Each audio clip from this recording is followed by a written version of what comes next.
Let me introduce to you Dr. Tamburri.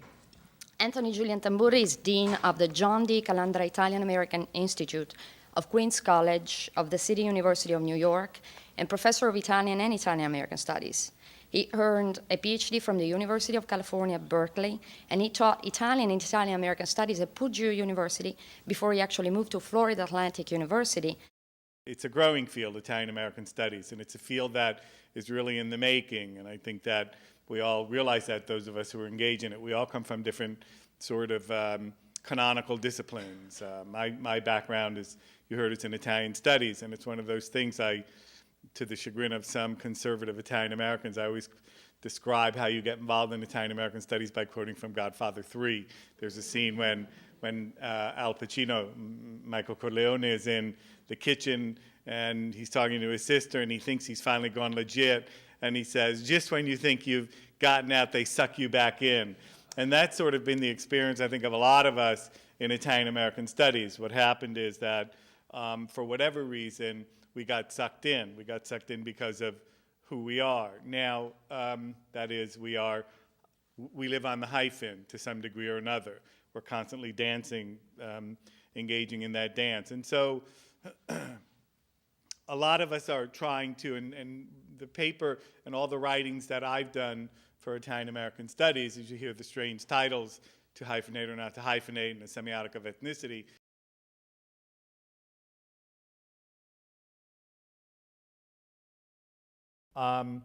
It's also interesting to have been born in the late 40s and sort of as a child in the 50s, been called certain things in an affectionate way, and only when you arrive to the age of reason at 15 and 16 and 17 do you start realizing that those affectionate terms were rather offensive.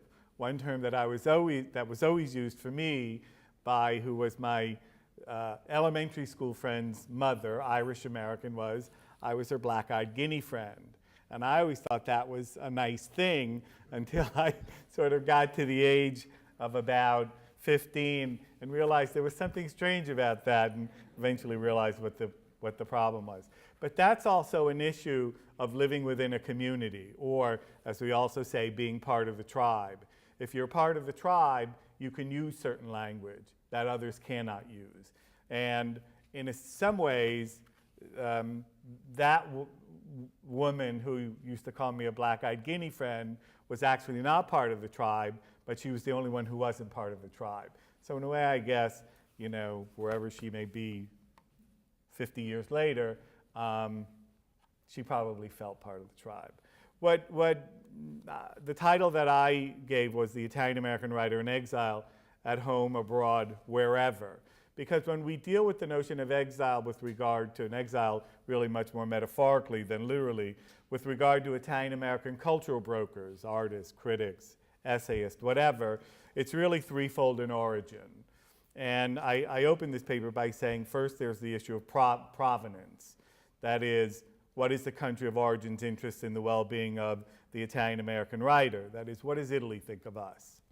The second is a question of endpoint, and in this regard, I'm referring to the idea of the host culture, or what we know as mainstream USA, okay? And so we're apt to ask, what is the interest, if any, of the USA's dominant culture with regard to the hyphenated writer of Italian origin? And then finally, there's the issue of the in-group, that is, those of us who belong to Italian America, and basically, how do we perceive ourselves, and ultimately, how do we receive or reject the concept of Italian America as a valid terrain, cultural terrain, within a larger collective USA cultural landscape? And so basically, how do we look at ourselves? And these are the three issues that are, I think, the main issues with regard to Italian American studies and Italian Americana. Now, there is another issue with regard to Italian America that perhaps with some of the other hyphenated groups, although I think with regard to Hispanics, I think it's also an issue, and that is bilingualism. And what does it mean? It's a pretty contested issue in the sense that within this world we call Italian America, and I'm going to include I include within this world those who don't want to be included, and that is people who were born, raised, acculturated, socialized in Italy, came to the United States at 24, 25, 26 years old. So you're going to talk about this, and I won't go too far into it. Who come here at 20, 25 years old, and at a certain point, even though they've been here more than half their life, they are, quote unquote, Italians living abroad. And this is, I've always found this sort of interesting because I sort of wonder what it was like to be an Italian living abroad when you've spent 25 years in Italy and 35 years in the United States, and you no longer shop at the Esselunga, which is a chain in Italy, but you shop instead at Food Fair. And I think all these little things have their influences and change us. So there's an issue that I may get to in the next 20 minutes. There's an issue I call to live Italy. And what does it mean to live Italy? And I use it in a critical way. That is, there are those within Italian America who are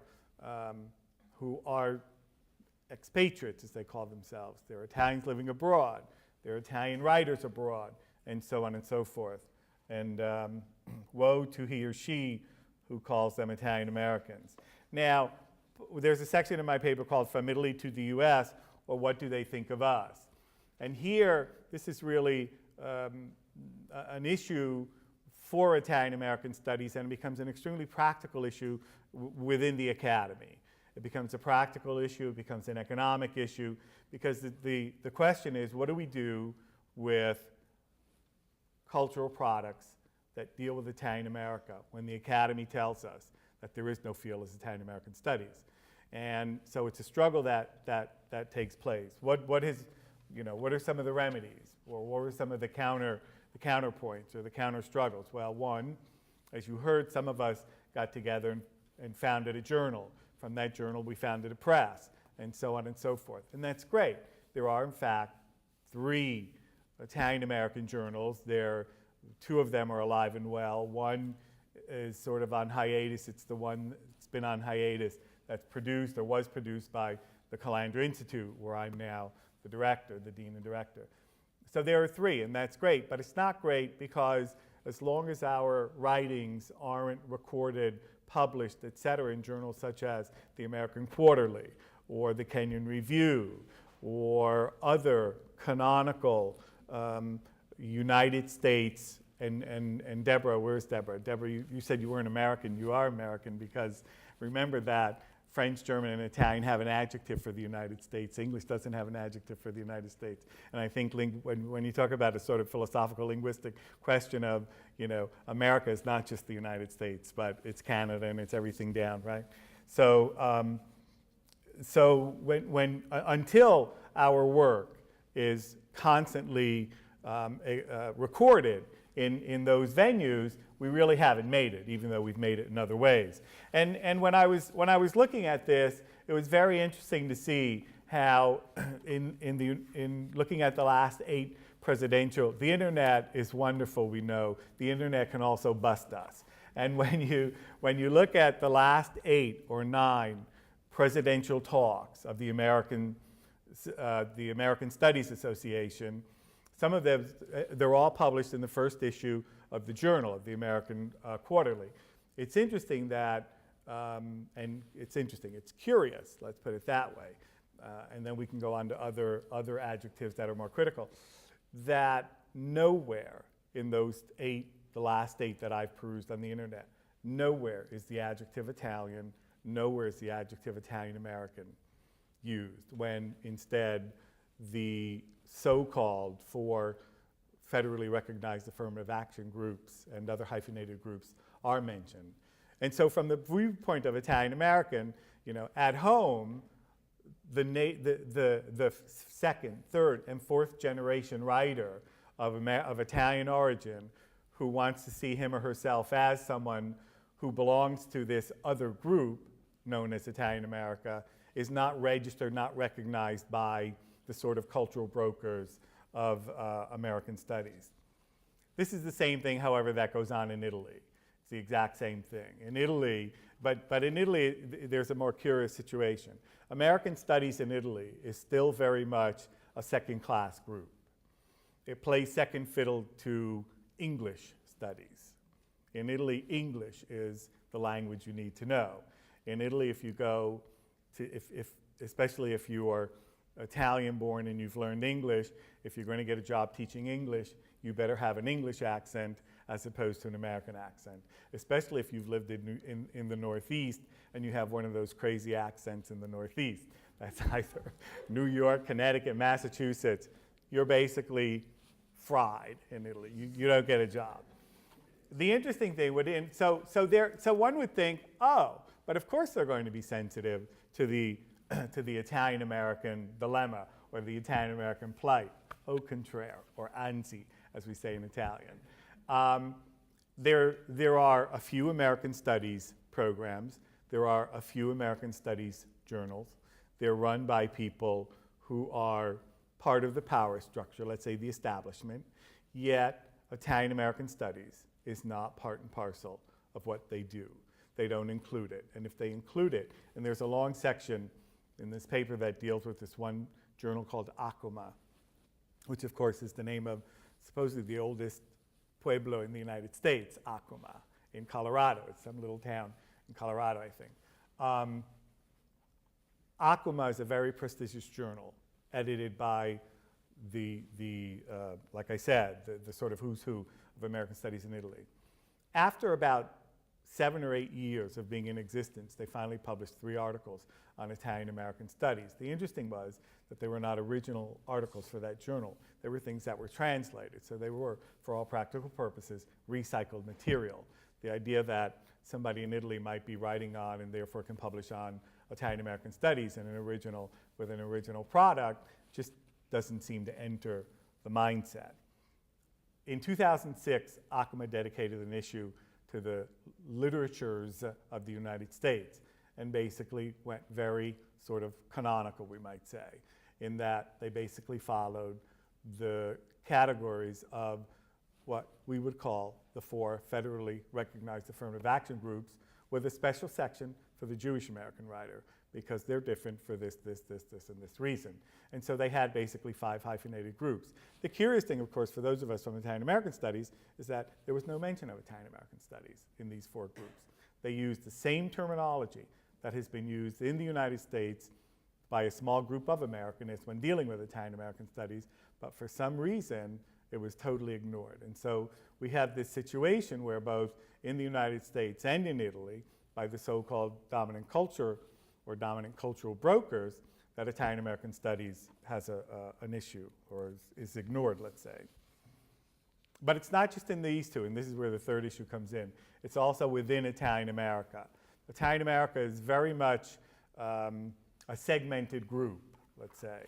Now, I would say that all hyphenated groups are segmented to some degree or another, whether it's aesthetically, whether it's politically, whether it's racially, and so on and so forth. So we had that issue with all the groups. The good thing with the other hyphenated groups is that there seems to exist, to some degree or another, however tenuous it may be, what one of our colleagues and friends has called a group narrative. There seems to be some sort of general collective consciousness. This has yet to exist within Italian America. We don't have that sense of a group narrative. We exist, and when I say we, I'm talking about a much more collective consciousness. Some of those who are here today are part of a group where the older guard just look at us, not that we're that young, but the older guard, the older guard looks at us and scratches their head in sort of awe and wide-eyed wonder, trying to figure out what we're saying, especially when we use certain terminology. And we try to bring the discourse to a level, to a theoretical, rigorous, methodological or theoretical level in order to converse with, let's say, other hyphenated groups on that level. So there is that one aspect. There's that one aspect in Italian America that refuses to look at Italian America in a critical way. And the danger, of course, is that you fall back into a series of reminiscences and a nostalgia and so on and so forth that really sort of blocks the creation of any discourse that can be prescriptive, that can be critical, and that could therefore bring about what some of us might see as remedies of sorts. The other thing is that exists in Italian America that again works against the Italian American cultural broker, the writer, the playwright, the filmmaker, et cetera. I'm talking about the young playwright, the young writer, and the young filmmaker, is we don't have to a degree, as other, I think, groups have, is a sense of cultural philanthropy. Now, Italian Americans will give you a ton of money for hospitals, which is good, and a ton of money for distinguished professorships in business and in medicine, which is good. And I say this a little bit tongue-in-cheek. They'll also put their name on stained glass windows, which is good. And they also put their names on sports arenas, which is also good. But when it comes to cultural philanthropy, when it comes to book culture, when it comes to a distinguished professorship in the humanities, a distinguished professorship in the sciences, a center for Italian American studies in whatever, we're lacking. We're very lacking.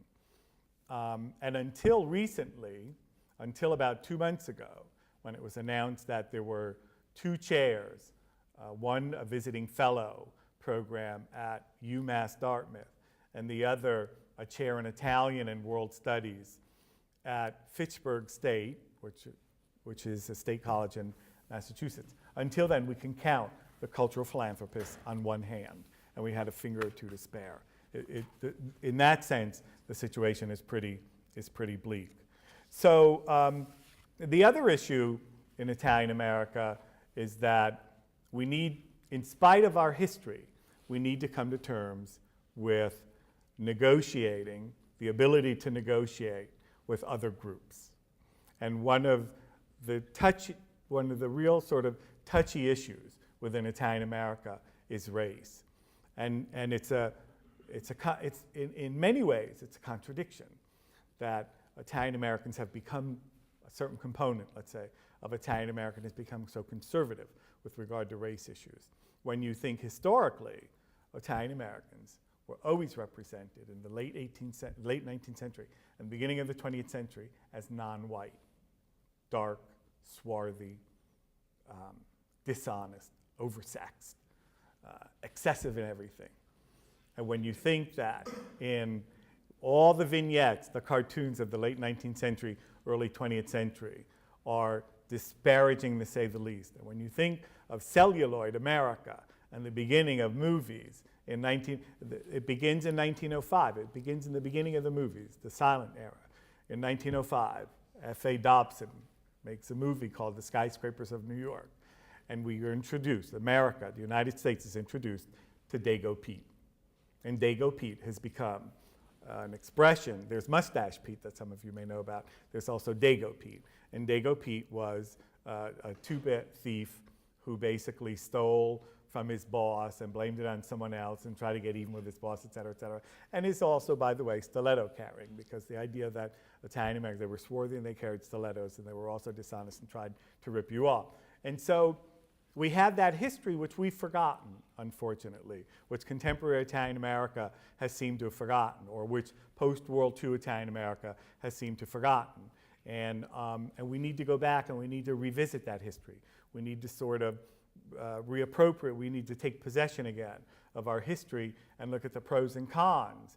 And we need to interrogate the cons of our history so that we can have better pros, we can understand better the pros, and we can bring forward our own sort of collective consciousness or group narrative and create in some way or another a group narrative.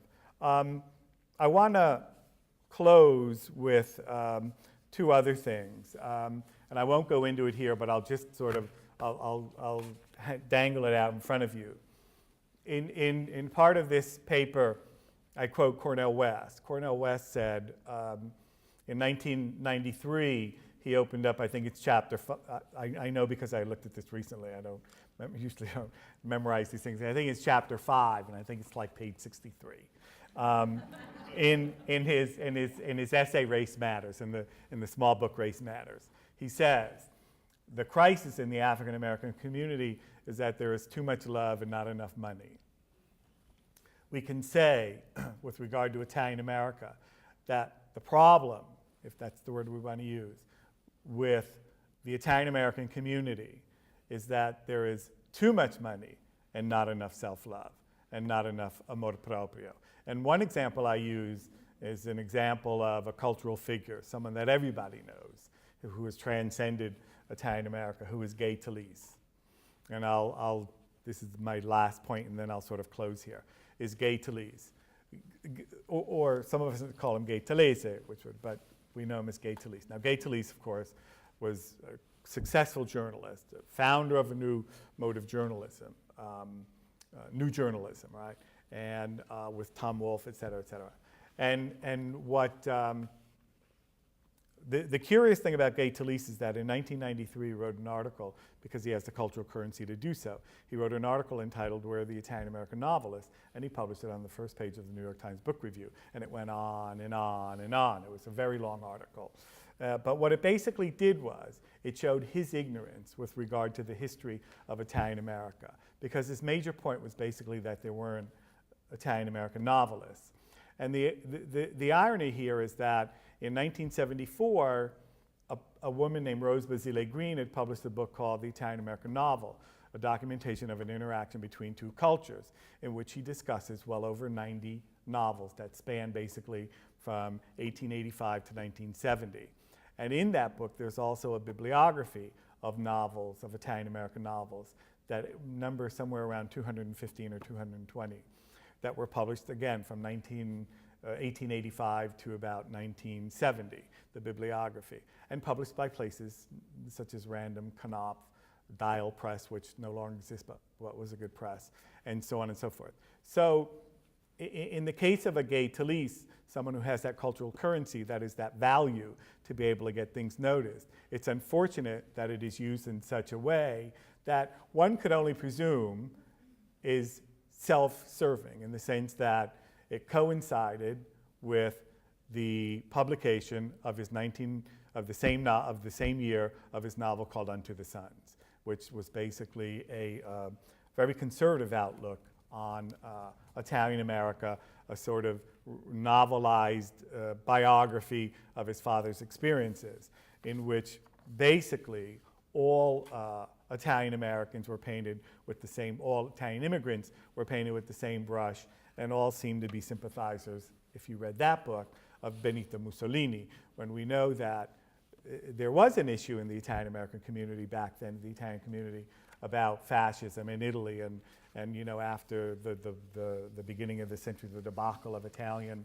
and the Italian government and the depression, et cetera, someone like Mussolini at the beginning was welcomed with open arms. And the Italians in the Americas, after those first 40 years, 1880 to 1925, whatever, of being painted as they were depicted as they were depicted in the popular media, grabbed onto whatever positive aspect they can find of Italy, and that was part of it. I'll leave you just with the notion of what to live Italy could mean as far as that's concerned. And I think what I'll do is I'll close just by reading a couple of, I think it's been about 20 minutes. How long has it been? About that? So I think I'll close with the last 3 pages if I can. And I say that in the article, what I've outlined constitutes for reasons that I would contend why the cultural world of Italian America might benefit from a more rigorous theoretical and methodological tune-up. I say one that takes into consideration both the creative and critical realms. And I say that we need to ask the various questions being, for example, why, for example, did so many of our forebears leave Italy? We don't talk about immigration in that sense. We just say they left because the South was poor and they left. Nobody talks about the intricacies. Nobody talks about the fact that the Italian government actually paid for steerage, paid for people to leave Italy. So we don't deal with that. We don't deal with the possibility of what might Italy today owe the progeny, let's say, of the migration. But we also don't really look at the aesthetic works, or we tended not to look at the aesthetic works created by Italian Americans beyond that sort of good, bad representation, good, bad paradigm of representation. And we didn't do that. And so it's like, so in this, I say in this turn of the century, we need to pass over that critical threshold based primarily on biographical and accepted historical factors, as well as that which one assumes is based on the author's intentions. We need to go beyond looking at the novel as historical and only historical representation. And or, as my colleague Joseph Shore had characterized it in a review, and I think that he really sort of hit it on the head, he said, those common sense histories and assumptions which constitute, and I quote, an uncritical and linear account of self-resolve, family cohesion, and religious conviction, ending in the boardrooms in suburbia of white America, which involves a significant amount of memory loss and obfuscation of the historical record, end of quote. And finally, I quoted an earlier version of this paper. In order to complete the cycle, so to speak, we also need to acknowledge that specific historical patrimony of suffering, marginalization, and exclusion that many immigrants had to endure on both sides of the ocean, both in the country of origin, which eventually led them to leave, as well as their country of arrival, which, as the apocryphal story goes, made them pave the then mythical streets of gold. Thank you.